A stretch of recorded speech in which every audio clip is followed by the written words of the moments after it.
Chapter 15. In the Bedroom Chamber. Flattening himself closely against the black logs of the wall, Howland paused on the platform at the top of the stair. His groping hand touched the jamb of a door and he held his breath when his fingers incautiously rattled the steel of a latch. In another moment he passed on, 3 paces, 4, along the platform, at last sinking on his knees in the snow, close under the window. His eyes searched the lighted room an inch at a time. He saw a section of wall at first, dimly illuminated. Then a small table near the window covered with books and magazines, and beside it a reclining chair buried thick under a great white bear robe. On the table, but beyond his vision, was the lamp. He drew himself a few inches more through the snow, leaning still farther ahead, until he saw the foot of a white bed. A little more and he stopped, his white face close to the window pane. On the bed, facing him, sat Mélisse. Her chin was buried in the cup of her hands, and he noticed that she was in a dressing gown, and that her beautiful hair was loosed and flowing in glistening waves about her, as though she had just brushed it for the night. A movement, a slight shifting of her eyes, and she would have seen him. He was filled with an almost mastering impulse to press his face closer, to tap on the window, to draw her eyes to him, but even as his hand rose to do the bidding of that impulse something restrained him. Slowly the girl lifted her head, and he was thrilled to find that another impulse drew him back until his ghostly face was a part of the elusive snow gloom. He watched her as she turned from him and threw back the glory of her hair until it half hid her in a mass of copper and gold. From his distance he still gazed at her, choking and undecided, while she gathered it in 3 heavy strands and plaited it into a shining braid. For an instant his eyes wandered. Beyond her presence the room was empty. He saw a door and observed that it opened into another room, which in turn could be entered through the platform door behind him. With his old exactness for detail he leaped to definite conclusion. These were Mélisse's apartments at the post, separated from all others, and Mélisse was preparing to retire for the night. If the outer door was not locked and he entered, what danger could there be of interruption? It was late. The post was asleep. He had seen no light but that in the window through which he was staring. The thought was scarcely born before he was at the platform door. The latch clicked gently under his fingers. Cautiously he pushed the door inward and thrust in his head and shoulders. The air inside was cold and frosty. He reached out an arm to the right and his hand encountered the rough-hewn surface of a wall. He advanced a step and reached out to the left. There, too, his hand touched a wall. He was in a narrow corridor. Ahead of him there shone a thin ray of light from under the door that opened into Mélisse's room. Nerving himself for the last move, he went boldly to the door, knocked lightly to give some warning of his presence, and entered. Mélisse was gone. He closed the door behind him, scarce believing his eyes. Then at the far end of the room he saw a curtain, undulating slightly as if from the movement of a person on the other side of it. "Mélisse!" he called softly. White and dripping with snow, his face bloodless in the tense excitement of the moment, he stood with his arms half reaching out when the curtain was thrust aside and the girl stood before him. At first she did not recognize him in his ghostly storm-covered disguise, but before the startled cry that was on her lips found utterance, the fear that had blanched her face gave place to a swift sweeping flood of color. For a space there was no word between them as they stood separated by the breadth of the room, Howland with his arms held out to her in pleading silence, Mélisse with her hands clutched to her bosom, her throat a-tremble with strange sobbing notes that made no more sound than the fluttering of a bird's wing. And Howland, as he came across the room to her, found no words to say, none of the things that he had meant to whisper to her, but drew her to him and crushed her close to his breast, knowing that in this moment nothing could tell her more eloquently than the throbbing of his own heart, the passionate pressure of his face to her face, of his great love which seemed to stir into life the very silence that encompassed them. It was a silence broken after a moment by a short, choking cry, the quick-breathing terror of a face turned suddenly up to him, robbed of its flush and quivering with a fear that still found no voice in words. He felt the girl's arms straining against him for freedom. Her eyes were filled with a staring, questioning horror, as though his presence had grown into a thing of which she was afraid. The change was tonic to him. This was what he had expected. The first terror at his presence, the struggle against his will, and there surged back over him the forces he had reserved for this moment. He opened his arms and Mélisse slipped from them, her hands clutched again in the clinging drapery of her bosom. "I have come for you, Mélisse," he said as calmly as though his arrival had been expected. "Jean is my prisoner. I forced him to drive me to the old cabin up on the mountain, and he is waiting there with the dogs. We will start back tonight. Now!" Suddenly he sprang to her again, his voice breaking in a low, pleading cry. "My God, don't you see now how I love you?" he went on, taking her white face between his two hands. "Don't you understand, Mélisse? Jean and I have fought. He is bound hand and foot up there in the cabin, and I am waiting for you for you." He pressed her face against him, her lips so close that he could feel their quavering breath. "I have come to fight for you, if you won't go," he whispered tensely. "I don't know why your people have tried to kill me. I don't know why they want to kill me, and it makes no difference to me now. I want you. I've wanted you since that first glimpse of your face through the window, since the fight on the trail. Every minute, every hour, and I won't give you up as long as I'm alive. If you won't go with me, if you won't go now, tonight," he held her closer, his voice trembling in her hair, "if you won't go, I'm going to stay with you." There was a thrillingly decisive note in his last words, a note that carried with it more than all he had said before, and as Mélisse partly drew away from him again she gave a sharp cry of protest. "No, no, no!" she panted, her hands clutching at his arm. "You must go back now now!" She pushed him toward the door, and as he backed a step, looking down into her face, he saw the choking tremble of her white throat, heard again the fluttering terror in her breath. "They will kill you if they find you here," she urged. "They think you are dead, that you fell through the ice and were drowned.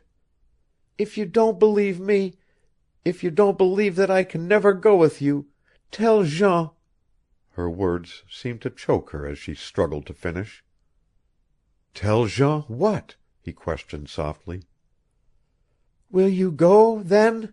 she cried with sobbing eagerness, as if he already understood her. "Will you go back if Jean tells you everything about me, about—" "No," he interrupted. "If you only knew, then you would go back, and never see me again. You would understand." "I will never understand," he interrupted again. "I say that it is you who do not understand, Mélisse. I don't care what Jean would tell me. Nothing that has ever happened can make me not want you. Don't you understand? Nothing I say, nothing that has happened, that can ever happen, unless—" For a moment he stopped, looking straight into her eyes. "Nothing, nothing in the world, Mélisse," he repeated, almost in a whisper. "Unless you did not tell me the truth back on the trail at Wekusko when you said that it was not a sin to love you." "And if I tell you, if I confess that it is a sin, that I lied back there, then will you go?" she demanded quickly. Her eyes flamed on him with a strange light. "No," he said calmly. "I would not believe you." "But it is the truth. I lied terribly to you. I have sinned even more terribly, and you must go. Don't you understand me now? If someone should come and find you here—" "There would be a fight," he said grimly. "I have come prepared to fight." He waited a moment, and in the silence the brown head in front of him dropped slowly, and he saw a tremor pass through the slender form, as if it had been torn by an instant's pain. The pallor had gone from Howland's face. The mute surrender in the bowed head, the soft sobbing notes that he heard now in the girl's breath, the confession that he read in her voiceless grief, set his heart leaping, and again he drew her close into his arms and turned her face up to his own. There was no resistance now, no words, no pleading for him to go, but in her eyes he saw the prayerful entreaty with which she had come to him on the Wekusko trail, and in the quivering red mouth the same torture and love and half surrender that had burned themselves into his soul there. Love, triumph, undying faith shone in his eyes, and he crushed her face closer until the lovely mouth lay pouted like a crimson rose for him to kiss. You told me something that wasn't true, once, back there," he whispered, "and you promised that you wouldn't do it again. You haven't sinned, in the way that I mean, and in the way that you want me to believe." His arms tightened still more about her, and his voice was suddenly filled with a tense, quick eagerness. "Why don't you tell me everything?" he asked. "You believe that if I knew certain things I would never want to see you again, that I would go back into the South. You have told me that. Then, if you want me to go, why don't you reveal these things to me? If you can't do that, go with me tonight. We will go anywhere, to the ends of the earth." He stopped at the look that had come into her face. Her eyes were turned to the window. He saw them filled with a strange terror, and involuntarily his own followed them to where the storm was beating softly against the window pane. Close to the lighted glass was pressed a man's face. He caught a flashing glimpse of a pair of eyes staring in at them, of a thick, wild beard whitened by the snow. He knew the face.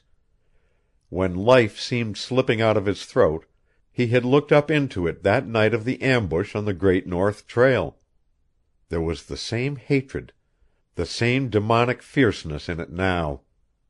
With a quick movement Howland sprang away from the girl and leveled his revolver to where the face had been.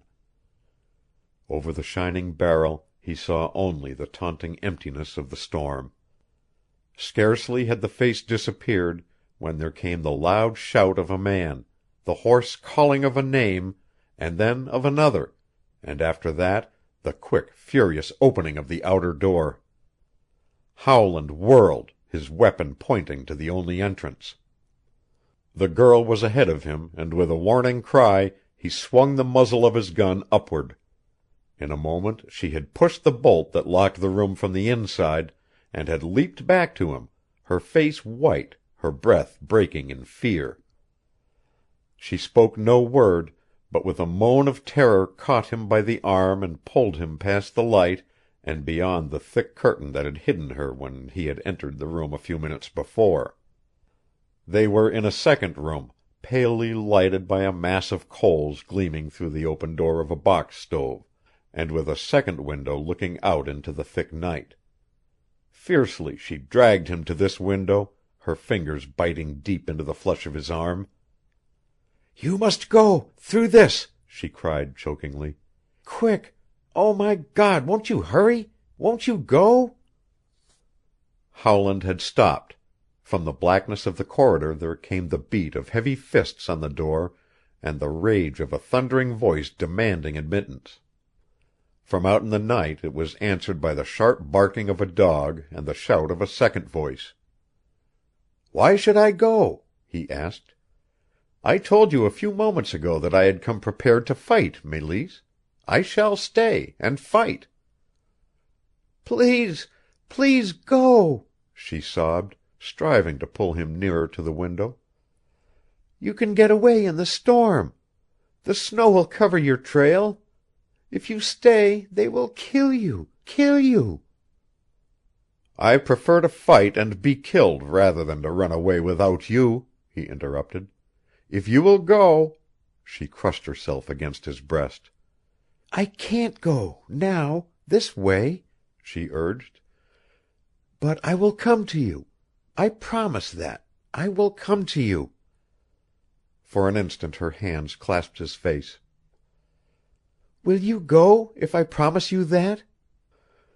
"You swear that you will follow me, that you will come down to the Wekusko?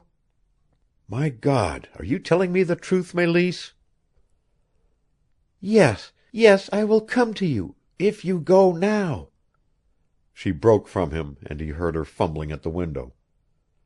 I will come, but not to Wekusko. They will follow you there. Go back to Prince Albert, to the hotel where I looked at you through the window. I will come there sometime as soon as I can." A blast of cold air swept into his face. He had thrust his revolver into its holster and now again for an instant he held Mélisse close in his arms. "You will be my wife?" he whispered. He felt her throbbing against him. Suddenly her arms tightened around his neck. "Yes, if you want me then. If you want me after you know what I am. Now go, please. Please go." He pulled himself through the window, hanging for a last moment to the ledge. "If you fail to come within a month I shall return," he said. Her hands were at his face again. Once more, as on the trail at Le Pas, he felt the sweet pressure of her lips. "I will come," she whispered. Her hands thrust him back and he was forced to drop to the snow below. Scarcely had his feet touched when there sounded the fierce yelp of a dog close to him, and as he darted away into the smother of the storm the brute followed at his heels, barking excitedly in the manner of the mongrel curs that had found their way up from the south. Between the dog's alarm and the loud outcry of men there was barely time in which to draw a breath. From the stair platform came the rapid fusillade of rifle shots that sang through the air above Howland's head, and mingled with the fire was a hoarse voice urging on the cur that followed within a leap of his heels. The presence of the dog filled the engineer with a fear that he had not anticipated. Not for an instant did the brute give slack to his tongue as they raced through the night, and Howland knew now that the storm and the darkness were of little avail in his race for life. There was but one chance, and he determined to take it. Gradually he slackened his pace, drawing and cocking his revolver. Then he turned suddenly to confront the yelping nemesis behind him. 3 times he fired in quick succession at a moving blot in the snow gloom, and there went up from that blot a wailing cry that he knew was caused by the deep bite of lead. Again he plunged on, a muffled shout of defiance on his lips. Never had the fire of battle raged in his veins as now. Back in the window, listening in terror, praying for him, was Mélisse. The knowledge that she was there, that at last he had won her and was fighting for her, stirred him with a joy that was next to madness. Nothing could stop him now. He loaded his revolver as he ran, slackening his pace as he covered greater distance, for he knew that in the storm his trail could be followed scarcely faster than a walk. He gave no thought to Jean Croisset, bound hand and foot in the little cabin on the mountain. Even as he had clung to the window for that last moment, it had occurred to him that it would be folly to return to the Frenchman. Mélisse had promised to come to him, and he believed her, and for that reason Jean was no longer of use to him. Alone he would lose himself in that wilderness, alone work his way into the South, trusting to his revolver for food, and to his compass and the matches in his pocket for life. There would be no sledge trail for his enemies to follow, no treachery to fear. It would take 1,000 men to find him after the night storm had covered up his retreat, and if one should find him, they two would be alone to fight it out. For a moment he stopped to listen and stare futilely into the blackness behind him. When he turned to go on, his heart stood still. A shadow had loomed out of the night 6 paces ahead of him, and before he could raise his revolver the shadow was lightened by a sharp flash of fire. Howland staggered back, his fingers loosening their grip on his pistol, and as he crumpled down into the snow he heard over him the hoarse voice that had urged on the dog. After that there was a space of silence, of black chaos in which he neither reasoned nor lived, and when there came to him faintly the sound of other voices. Finally all of them were lost in one, a moaning, sobbing voice that was calling his name again and again, a voice that seemed to reach to him from out of an infinity of distance, and that he knew was the voice of Mélisse. He strove to speak, to lift his arms, but his tongue was as lead, his arms as though fettered with steel bands. The voice died away. He lived through a cycle of speechless, painless night into which finally a gleam of dawn returned. He felt as if years were passing in his efforts to move, to lift himself out of chaos. But at last he won. His eyes opened, he raised himself. His first sensation was that he was no longer in the snow, and that the storm was not beating into his face. Instead there encompassed him a damp, dungeon-like chill. Everywhere there was blackness. Everywhere except in one spot, where a little yellow eye of fire watched him and blinked at him. At first he thought that the eye must be miles and miles away, but it came quickly nearer, and still nearer, until at last he knew that it was a candle burning with the silence of a death taper a yard or two beyond his feet. Chapter 15. Recording by Roger Moline.